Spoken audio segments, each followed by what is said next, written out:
Control చేసే ప్రయత్నం చేశాడు. ఒక అద్భుతమైనటువంటి ప్రయత్నం. ఎందుకంటే అంతకుముందు కాలేజీల లెవెల్లో ఇప్పుడు మేమే ఉన్నాము.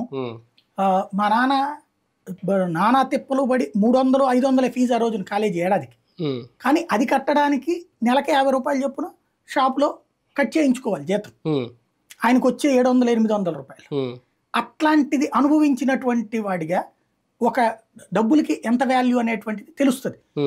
అట్లాంటిది జగన్ రాజశేఖర రెడ్డి వచ్చాక ఫీజు రియంబర్స్మెంట్ పెట్టాక ప్రతి ఒక్కరు చదివిచ్చేసారు. ఏ కోర్సు కావాలంటే ఆ కోర్సు. నేనే ఉన్నాను, లా చేద్దాం అనుకున్నా, నాకు ఆ రోజున ఆర్థిక స్థోమత లేక చేయలేక తర్వాత నేను ఉద్యోగం చేసే రోజుల్లో లా చేసే. అట్లాగే ఇక్కడ ఎవరికి ఏది కావాలంటే అది. రాజశేఖర రెడ్డి టైంలో అయితే పీజీ కూడా ఫ్రీ. చంద్రబాబు కూడా పీజీకి ఫ్రీ. జగన్ వచ్చాక పీజీ తీసేశాడు, ఫీజు రియంబర్స్మెంట్. దాని బదులు వీళ్ళకి ఇచ్చాడు. జగన్ పీజీ వాళ్ళకి ఫీజు రియంబర్స్మెంట్ తీసేసి స్కూల్కి అమ్మఒడి ఇచ్చాడు. అది తేడా.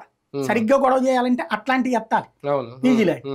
ఇక్కడ ఆ కాలేజీలది ఆయన చేస్తే స్కూళ్ళది ఏం చేశాడు, స్కూలు ప్లస్ కాలేజీని కంటిన్యూ చేశాడు.